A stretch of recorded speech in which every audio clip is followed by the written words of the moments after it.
Thank you very much, Mr. Chair. I guess, and I said I wasn't.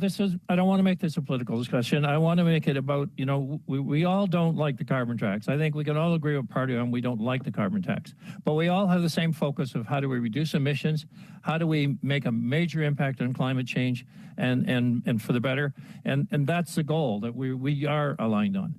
So the point I'm reacting here to is mostly in relation to the Premier's. The Prime Minister's comments here just recently about give us a solution. We're open to solutions. And so what we're seeing as an opportunity here in New Brunswick is exactly what's happening in the West in relation to the development of LNG and the shipment of LNG across worldwide and the shutdown of coal plants. Now we have the Prime Minister stated there's no business case in New Brunswick. That's absolutely not true. The situation is we have a business case. We don't have a gas supply currently, and that is the issue, the gas supply. Now, is it economical to bring it from the West or bring it from the U.S.? No, it hasn't proven to be based on the cost of transportation. But it is economical to develop our very own resource here in New Brunswick. It's economical to the point that we have 77 trillion standard cubic feet here in our province. And with a consolidated effort from the federal government and the First Nations, we can deal with not only having an impact around the world by shutting down coal plants that are being built at record numbers in China, 80 to 100 a year, coal plants that exist in Europe at 174 in that range, coal plants that even in Atlantic Canada that are running, 4 of them that could be shut down, and 50% reduction when you do that. So my plea here is across party lines to say, let's think bigger. Let's look at Canada as a solution to world environmental impact and changes. Point of order, Chair. As opposed to us being exactly focused on our internal affordability and the costs every day of living. I apologize, Premier Higgs. Mr. Higgs, go ahead, sir. Thank you, Mr. Chair. I want to continue in relation to the affordability point. We are one of the few nations that have the opportunity to have it all. We have the resources, which we've always thrived on. We have the ability to have major climate change impact beyond our borders, beyond the 1.5% of emissions that currently we're focused on internally. And we would do what other countries are doing to take advantage of offsetting coal plants, but offsetting demands in Europe for oil and gas from Russia. We have the ability in Canada to just think bigger and make an impact around the world. So while we can develop these resources, we can use those resources to develop new technology, to build better, cleaner environmental industries, to actually reduce the cost of impact of everyday costs of people living and working in the province, which means ultimately reducing the carbon tax. But it's not an isolated solution. It's a solution that has a broader impact around the world, and it can be proven. It can be proven very clearly that it has a huge impact on reduction of emissions worldwide. We may want to think we're going to solve the problems in our own little bubble, but we are not. So I only ask the Prime Minister and all of you to let's have the opportunity. Let science look at what potential we can really have in reducing emissions and how we can play a major scene on the world scene. Thank you. Thank you for the question. And I guess in relation to the costs, by 2030, we'll quadruple our costs and tax costs related to carbon tax, the clean fuel standard tax, and the relation to the HST that goes with that. So in the sense of, is it getting more expensive to live and work in our country? Absolutely. Are we spending way too much money across the country? So if you wonder, how does this get to main estimates, or what's the point of it all? We're spending money we don't have as a nation, and we have the opportunity to offset that with real benefits in reducing the emissions and having an impact worldwide. So my point is continues to say we don't need to put the burden of climate action and climate change on the citizens of our country and on the citizens, in my case, of this province, because we have the ability to fund it and provide the funds for technology to help people deal with affordability, to help people deal with situations that they're finding too difficult to meet everyday needs. So my issue is clear. Let's look at options. We need to think bigger. Our situation in the Canada is that we're too isolated in our bubble. We're not reaching our potential to help the world.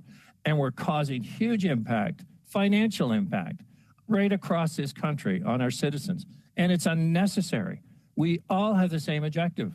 We just have to figure out an easier way to get there and a reality in a way to get there. Because currently, this path is not reality. It's not how we're going to manage the future and meet our goals. And that is the point of all of this discussion. For me, it's about look at the science, look at the development of SMRs, look at hydrogen. It's all well and good, but the timing is not going to meet the needs of what the current schedule provides.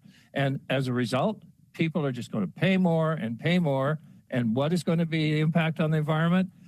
Is it going to be like 8% of our 1.5%?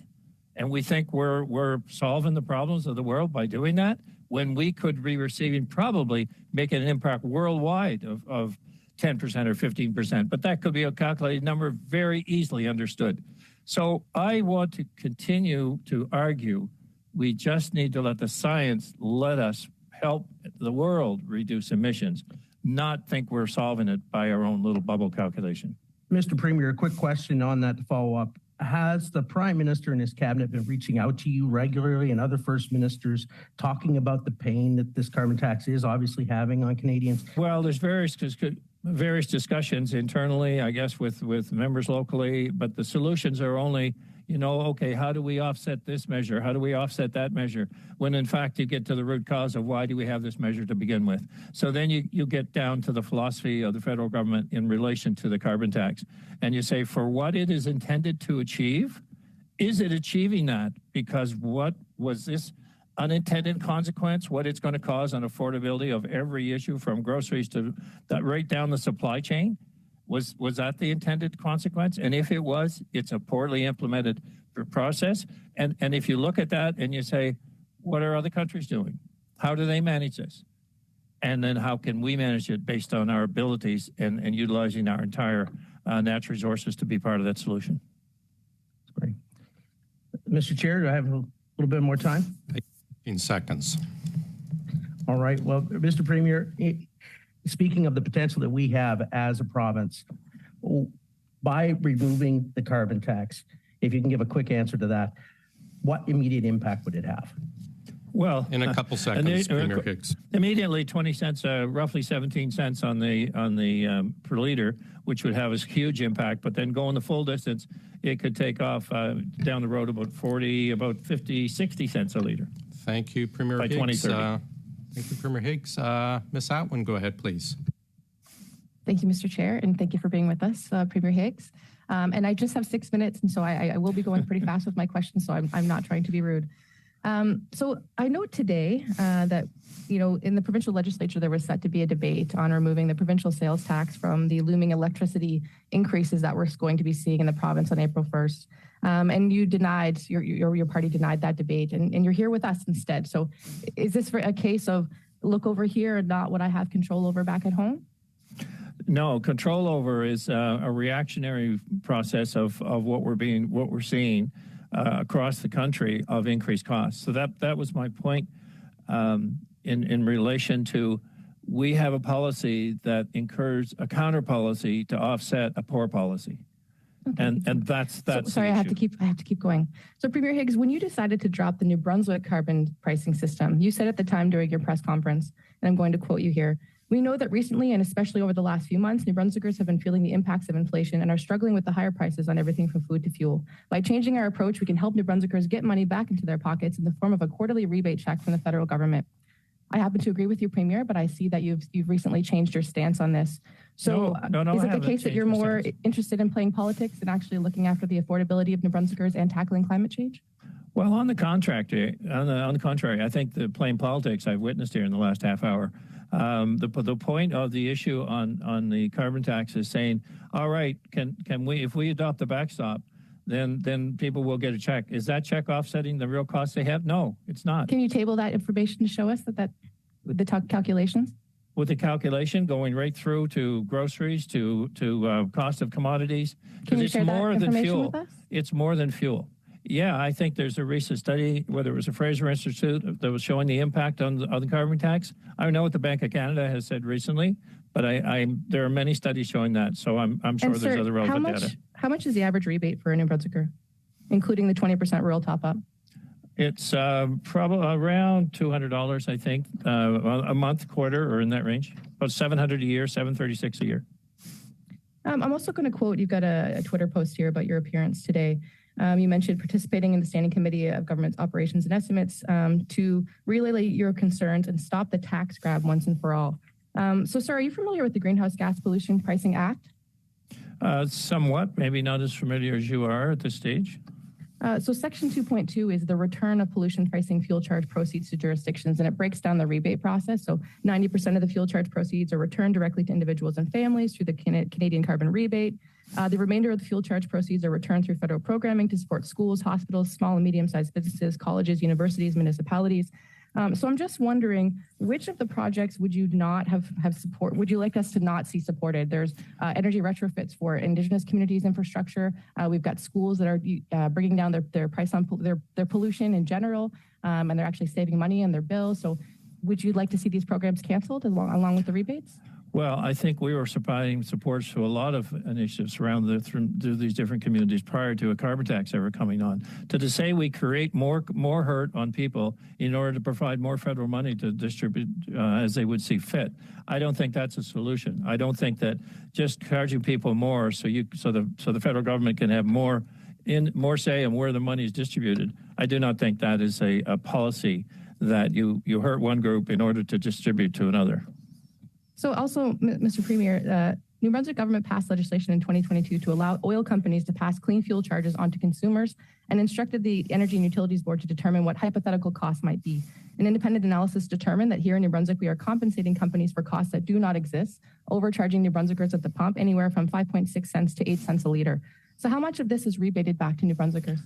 So, Ms. Abbott, are you familiar with the fact that we have regulated pricing here in New Brunswick and in Nova Scotia and in Newfoundland and PEI?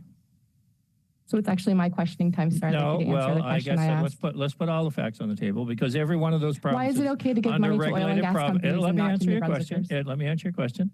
Every one of those provinces raised their price when the Clean Fuel Standards Act came into play. Every one of them. And our price is the cheapest that's in Atlantic Canada. So why did they do that? Why did they do that? I'll answer why they did that. Because the regulated pricing formula includes regulated changes to industry that are brought down by government.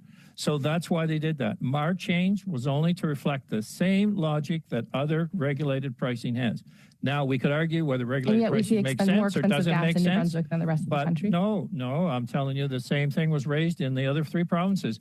Maybe you missed that, but because it seems to have not been talked about much. Regulated pricing causes for a complete addition of all the incurred costs in order to arrive at the retail price. So you disagree with the independent analysis that says that we're overcharging New Brunswickers at the pump? Well, we have EUB looking at that. That's the purpose. Sir, we've seen that greenhouse gas emissions have come down by 8%. You've mentioned that this policy has done nothing. There's no measurable impact, and that the Canadian Climate Institute would disagree. Are you prepared to table a plan for New Brunswick that could achieve the similar or better results? Worldwide, absolutely. For Canada? Well, Canada, that's just the whole point. We're thinking in a bubble. We are not thinking. Do you think that if China is building 80 to 90 coal plants a year, that would dwarf anything we can do in Canada? That we're safe, we're solving climate change? I propose to make the difference worldwide that we can actually achieve. Sorry to interrupt, Premier Higgs. That is our time. Ms. Atwins, that's our time. Mr. Savard Tremblay for 6 minutes. Go ahead, sir. Oui, merci, Monsieur le Président. Well, thank you, Mr. Chairperson. Listen, I'd like to thank you, Premier Higgs, for being in attendance today and for your testimony. I won't be referring to the carbon tax because it doesn't affect Quebec, and so I prefer to focus on other topics.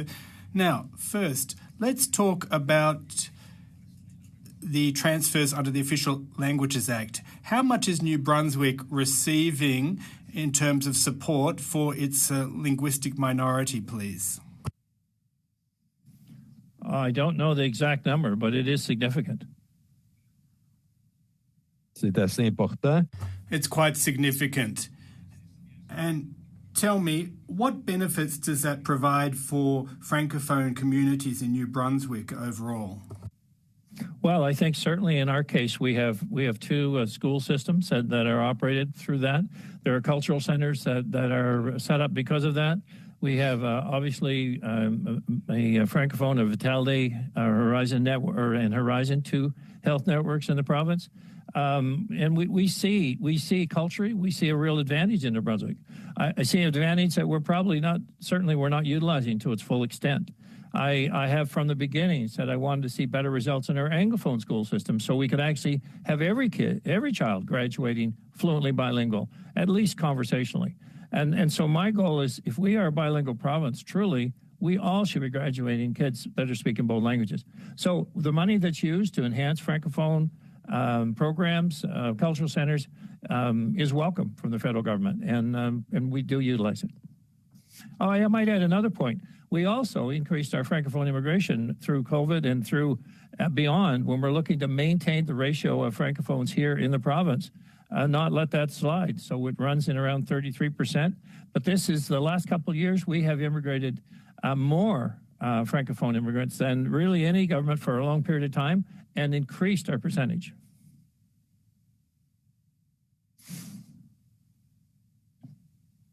Merci. Thank you. Now, you said you want better outcomes. Is the money adequate, or is it more about problems with distributing this money? Well, as I've said probably many times, that the difficulty in measuring performance of money actually sent out is always difficult and never really. It's more of a headline to how much money spent than how much was achieved. But that doesn't only apply to Francophone or money from Ottawa in that regard. I say that about it. I'll mention it in relation to the current. The announcement regarding health support, like the $480 million, I think it is, over 10 years. While it is great to see that, when you think about $48 million falling into several buckets in the province, is it going to be noticed on a $3.8 billion budget for us and another $3 billion a year for us, and maybe certainly less so in bigger provinces? Will it be noticed? My point would be this. We need a clinical information system in our province, and it'll be about $1 billion. And I would like to see targeted money as it comes from the federal government, because we can't do all this stuff otherwise. I would like to see us focus on real change in healthcare and be able to put it in a major solution that's going to have a significant impact. Écoutez, j'y arrive sur la santé, mais... Well, I'm going to speak about health in a moment, but my question was about linguistic minorities. Now, on healthcare, there was a common front on the part of the provinces demanding increases with no strings attached. What was your demand, please, if you could remind us? Well, we would prefer to have no strings attached, for sure, and I think some provinces achieved that. I don't think that we did. But we were clear that we would identify exactly where the money was going, and I think that was many of the items we could agree on in that sense. So that's where we provided that information. Here's where we'd use it, and that was accepted. But I go back to game changers in health, and I feel like health is our biggest challenge. It's the biggest challenge in any election. It's the biggest challenge federally or provincially, even though we know it's a provincial responsibility. But we can make some big game-changing improvements in our healthcare across this country. A lot of that comes with sharing data, and a lot of that comes with an information system that can flow not only around the province, but around the entire country, that helps us get better and learn from each other's experiences. Combien de temps me reste? How much time do I have left, Mr. Chairperson? I have about 1:20. Parfait. Ben, écoutez, Perfect. Well, I hear you loud and clear. You said you didn't get this no strings attached transfer. You agree with where the money was sent and how it was earmarked. But unfortunately, the announcement isn't consistent with your demands, is it? Well, we were given a suite of I guess, things that the money could be used for. My preference would be to say I want to put it in clinical information management systems, because I think that's what will make the biggest impact.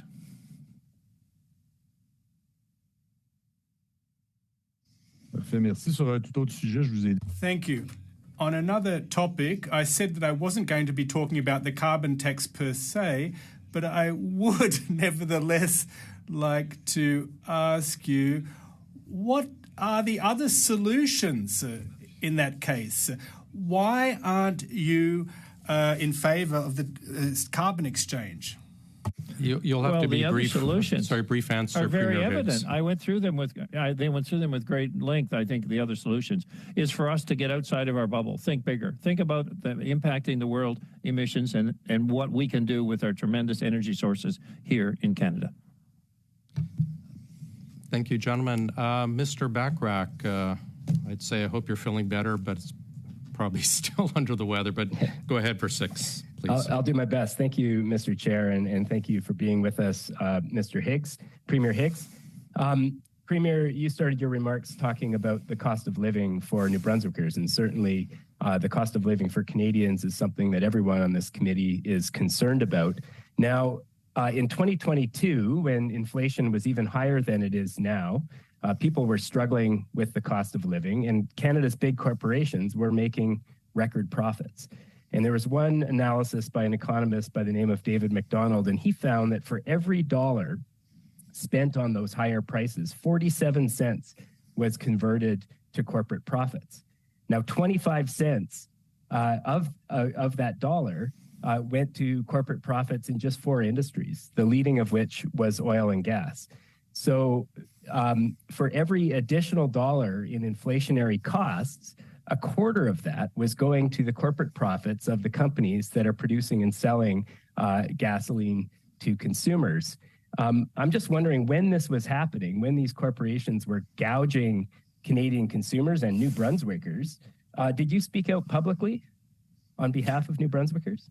I have said all along that I think industry have to do their part, and they have to be the cleanest, producing the cleanest energy, lowest energy consumption to do so, and the lowest emissions. I think to be fair, sir, I'm not talking about emissions here. I'm talking about cost of living and the cost that consumers are paying at the pump. Yes. Did you speak out and say the corporate profits are too high?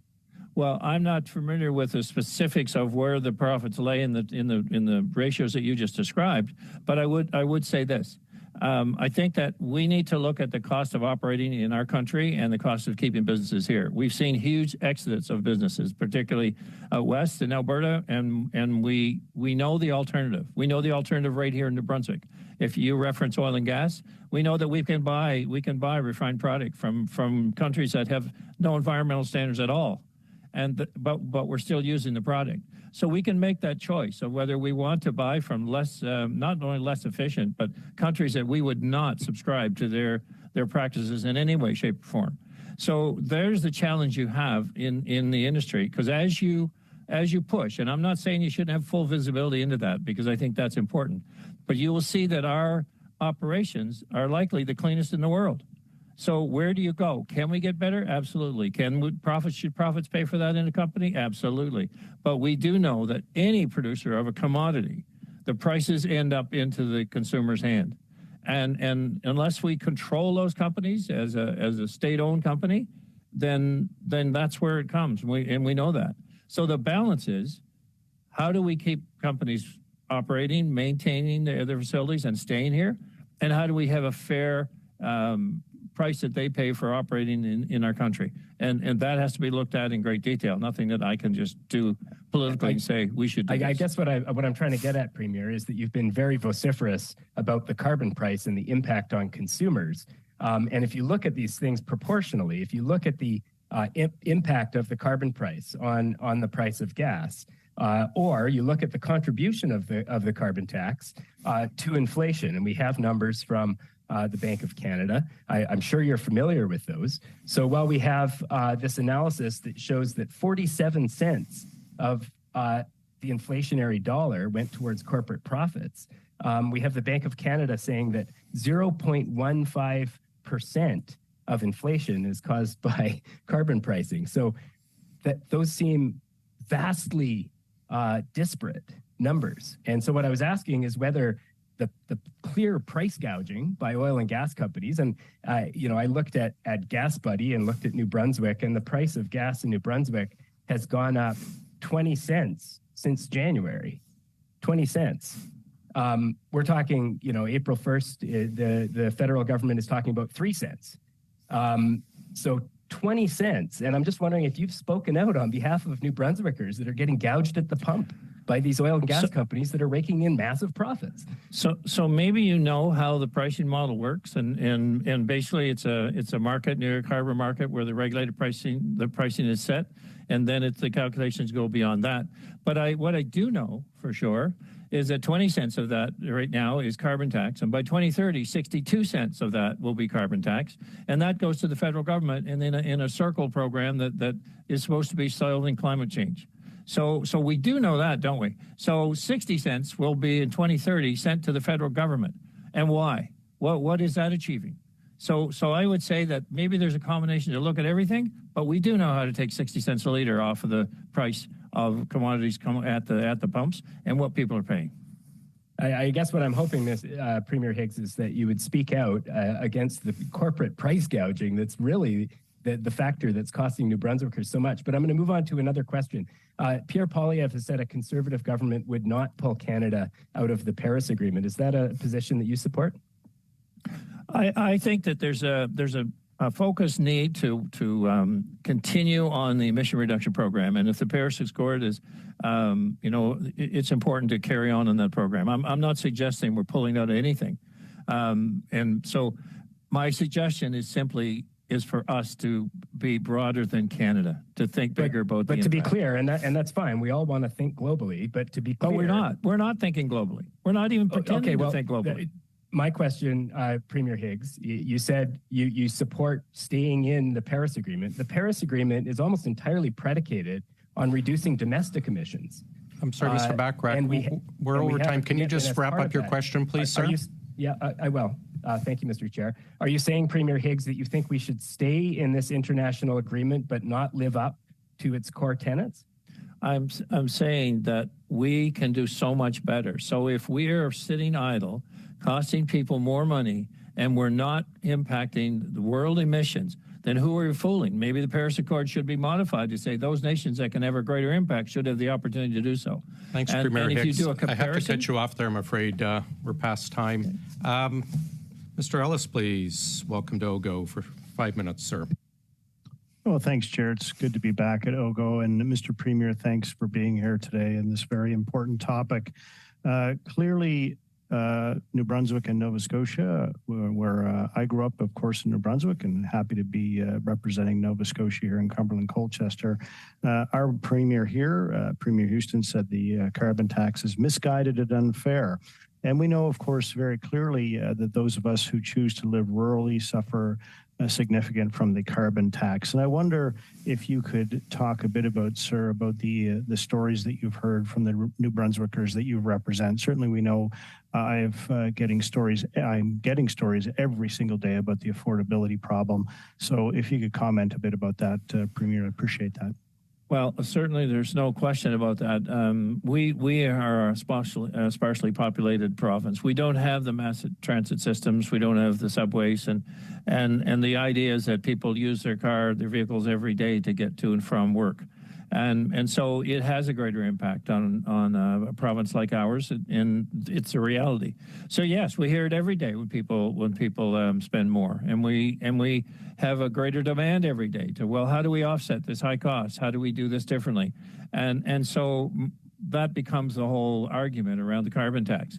So when we say what it's actually achieving, 8% of the 1.5% of world emissions, it's saying we're taking a lot of hurt because of this ideological approach to emissions in the world, or climate change, and that we're really going to make a difference in Canada.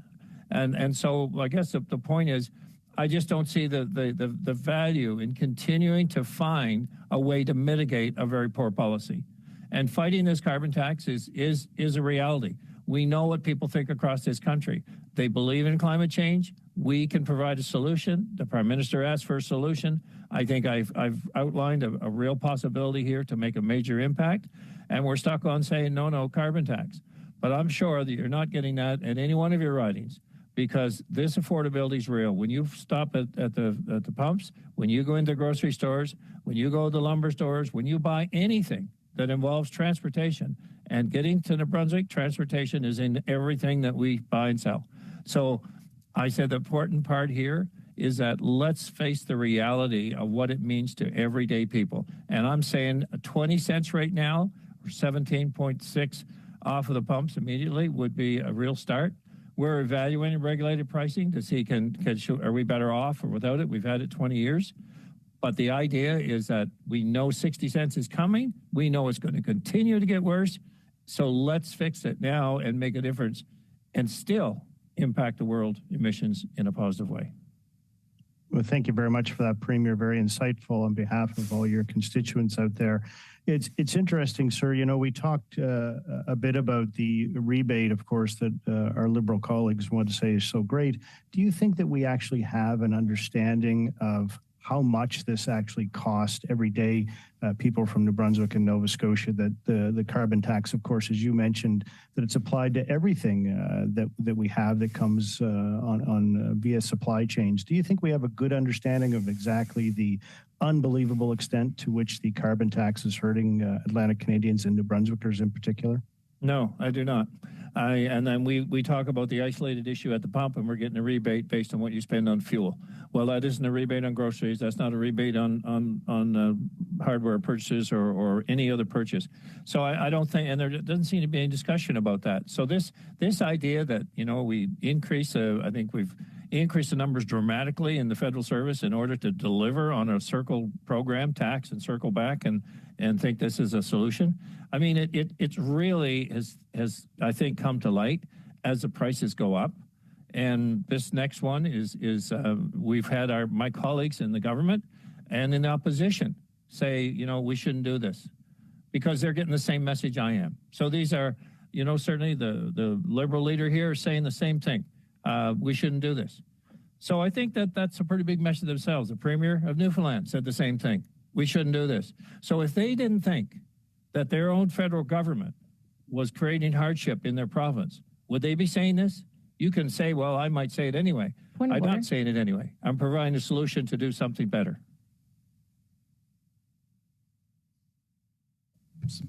Sorry, there was a point of order. Is that one I didn't quite hear? Sorry. Yep, thank you, Mr. Chair. I'm just wondering about the use of props. I see something behind Mr. Ellis that could be in the prop category. Thank you. To be more specific, my eyes are probably not as strong as yours. Well, I hate to use the sloganeering of our Conservative colleagues, but I see an axe the tax sign right behind him. So that would be inappropriate, I think, for the context of today. Thanks. Doc Ellis, if you could just take that down before we proceed. Well, actually, Chair, that sign may say axe worthy. It could say axe throwing. I'm sorry to hear that member wants to be triggered by that, but I happen to have a riding where the Nova Scotia Agricultural College is an incredible proponent of axe throwing. And therefore, I believe that that's appropriate for me to have that there. I'm not going to comment on the things behind Ms. Atwin. Maybe there's things I don't like there. Maybe there's something Mr. Savard Tremblay has on that I don't like. Maybe I don't like the color of his new jacket. I think that that's absolutely ridiculous. So axe throwing is a very important part of life here in Cumberland Colchester, and I thank the member from Fredericton for pointing that out. Premier, that being said, you know, it would appear that all of your Atlantic colleagues are speaking out against this and perhaps unanimously in the legislatures as well. And despite the fact of what the Liberals want, it appears very clear, sir, that you have some incredible ideas. And I want to thank you for your time here in committee today, your insightfulness, and your great representation of all New Brunswickers, of which my mom, who's 91, still lives in New Brunswick. And I thank you for that, sir. Thank you.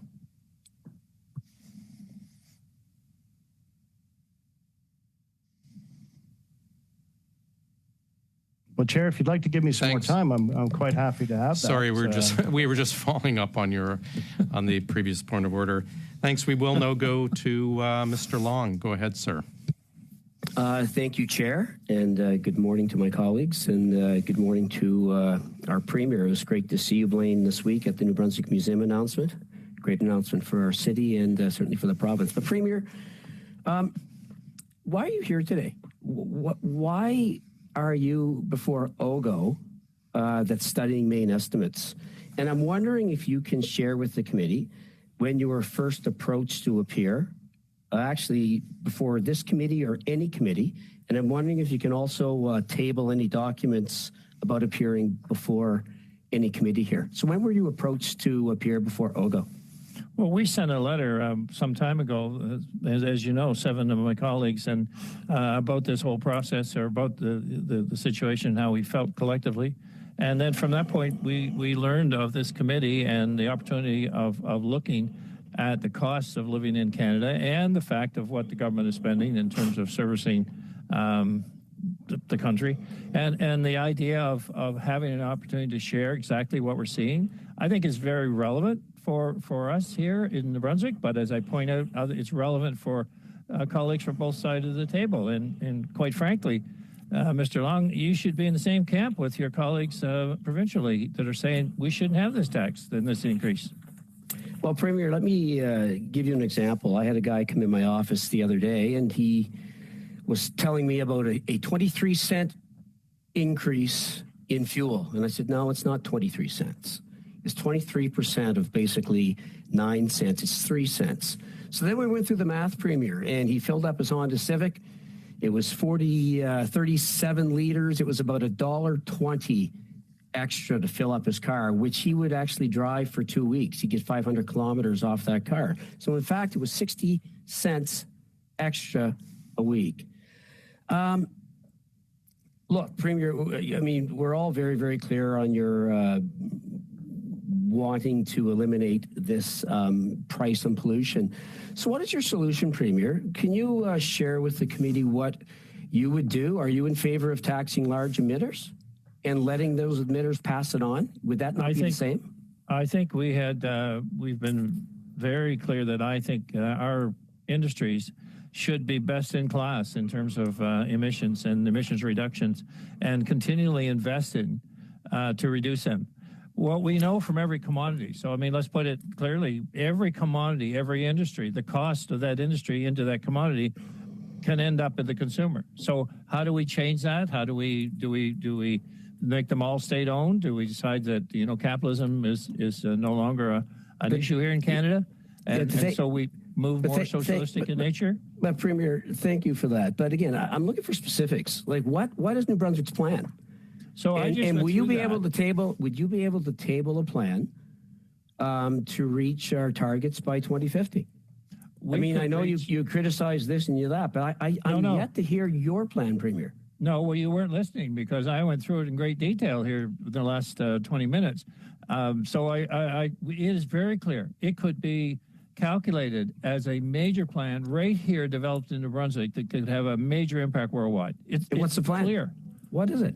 It's developing our gas resource in that LNG plant that you and I both live close to, and saying we could ship to Europe and shut down coal plants.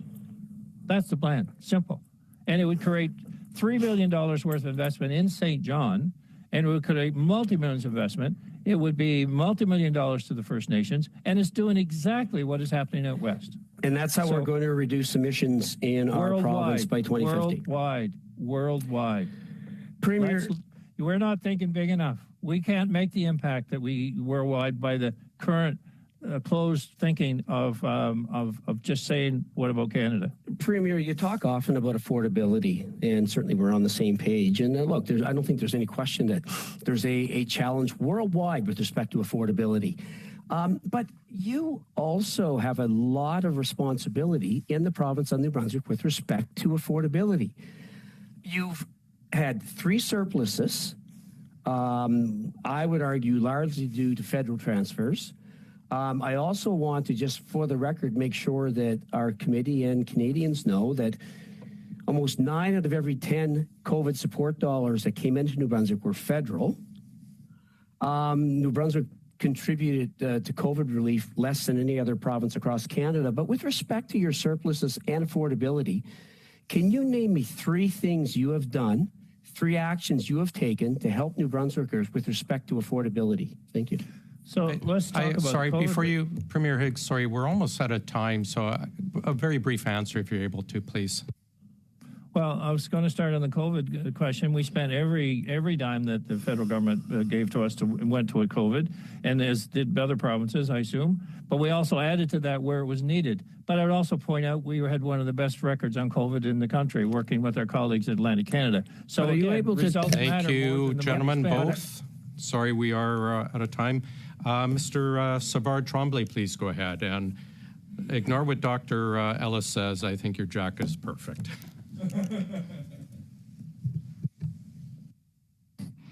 Ah oui, j'avais pas entendu de comment. Well, I didn't hear any disparaging comments about my jacket. I'd like us to revisit the minutes after this meeting. But Mr.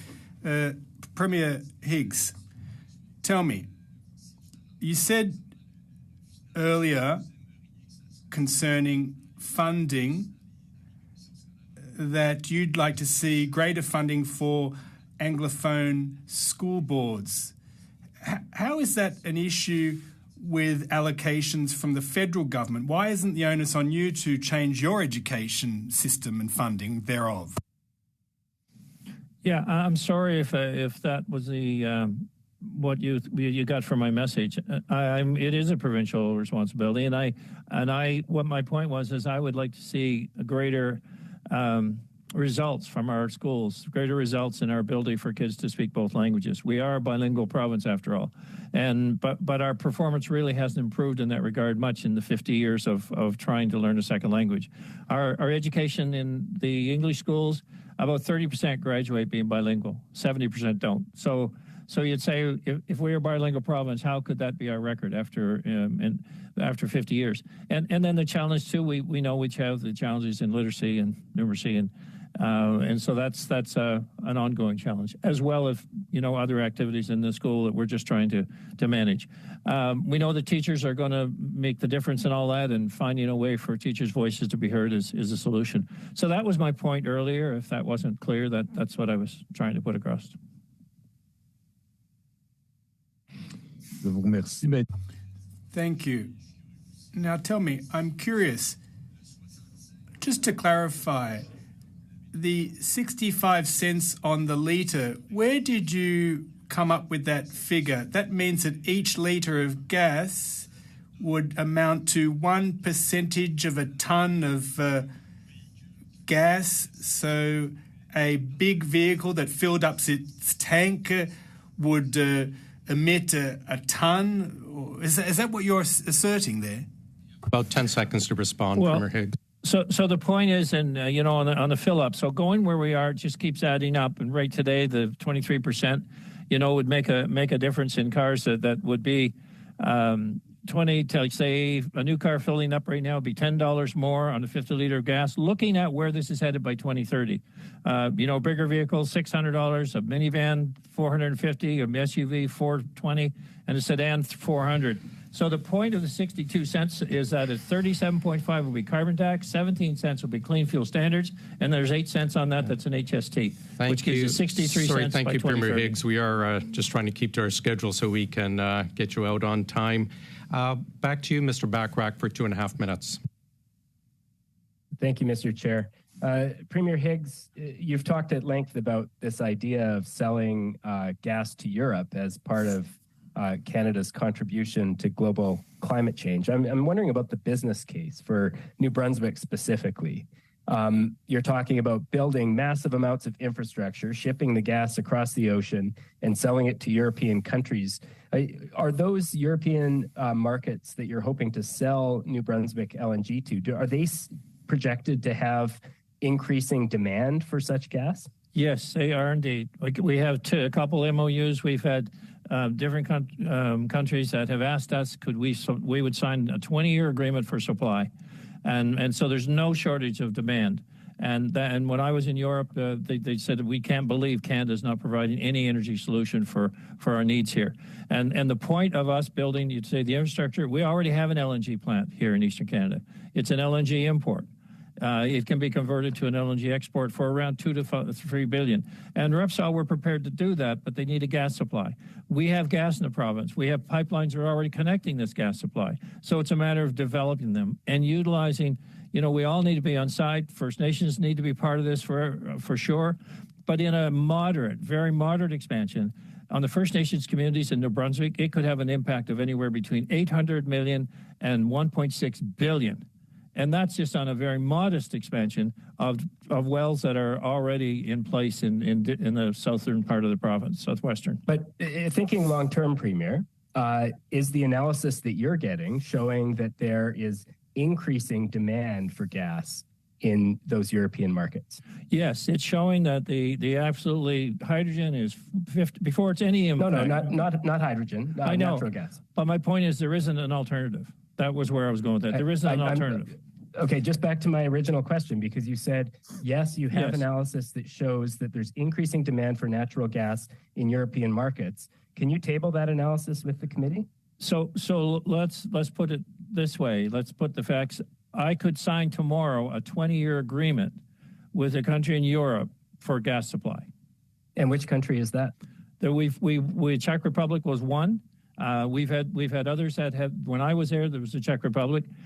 We've had others that have shown interest, and other countries like U.S. are building. Germany's another because they've built a lot of LNG import facilities. They are building this infrastructure, and they did it in record time. If you looked at the stats, you'd see they put these up in months. I apologize, Premier. That is our time. We'll have to move on to our last two rounds. Our last two interventions will be 5-minute interventions. We have Mr. Halan, and then it will be Mr. Kuzmierczuk. Go ahead, Mr. Halan. Thanks, Chair, and thank you, Premier Higgs, for being here. You've joined 70% of Canadians and 6 other premiers, including a Liberal Premier, Andrew Furey, to call on this Liberal NDP government to spike the hike on April the 1st that will raise the carbon tax 23%, making the cost of everything more expensive. Can you please explain to this committee why you're calling on this and why it's so important to spike the hike? Well, it's like putting a needle in. I guess you keep doing a little bit at a time, and you think, well, it doesn't hurt that bad, so I can stand it. And then all of a sudden, you look back and you say, I've added 60 cents a liter to gas. At what point do you bring this thing to reality? So, the analysis done earlier said, well, it's only going to be 60 cents on a fill-up. Well, currently, with the 17.6 cents, and where we are right now, it relies to an extra $10 on the total carbon tax to date. But then you keep moving that along to the 60 cents, it becomes more and more relevant. So you're at some point, you bring it up and say, okay, when are we going to realize that this is a punitive tax, not achieving the big picture results, and we think we're saving the world on climate change?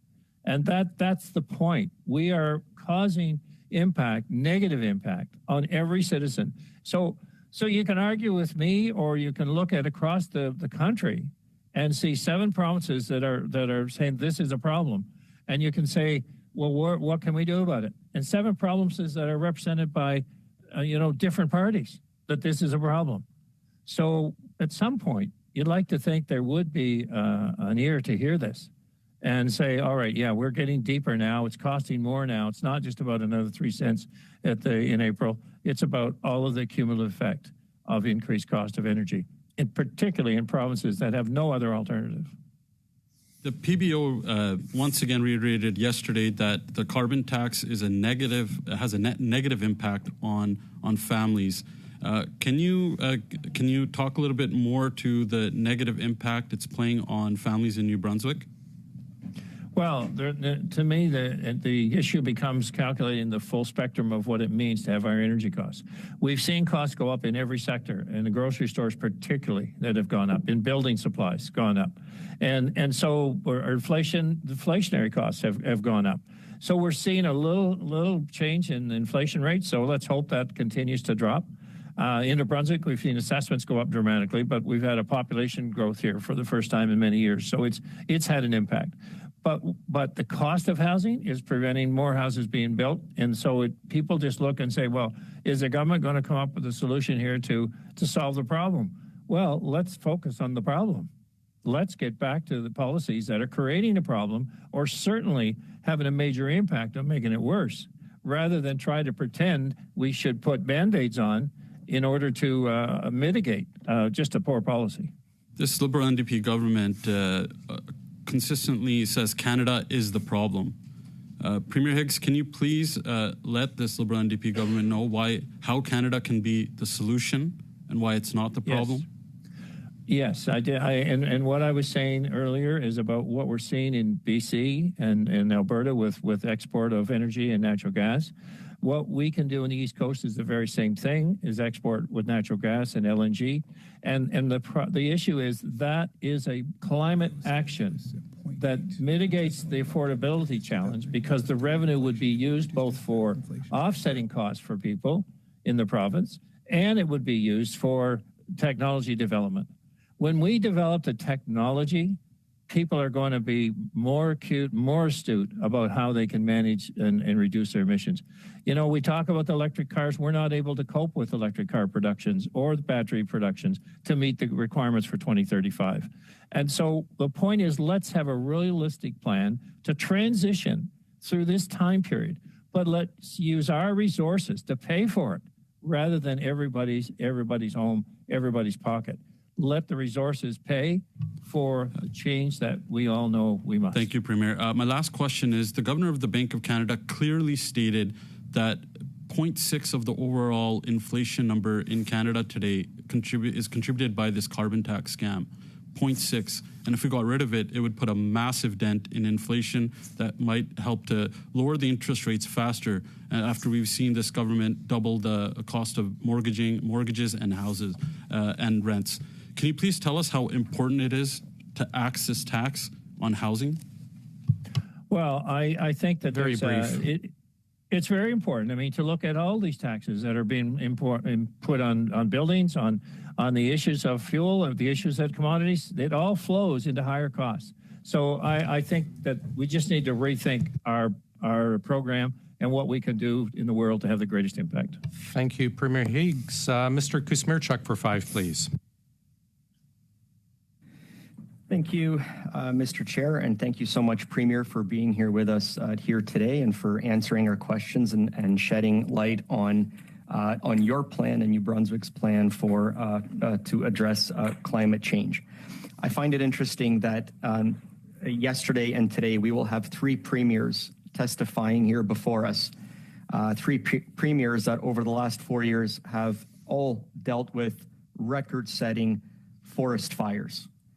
And you look at, for example, Saskatchewan, for example, saw 494 fires and about 2 million hectares that were burnt last year in Saskatchewan. And obviously we heard from the Premier yesterday.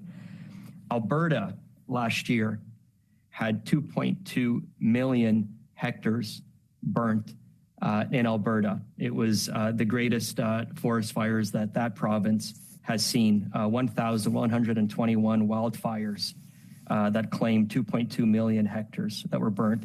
City of Edmonton had recorded 299 smoke hours last year. So the residents of Edmonton had to deal with 299 smoke hours, again, a record far and away. And of course, your own province has seen record forest fires in 2020.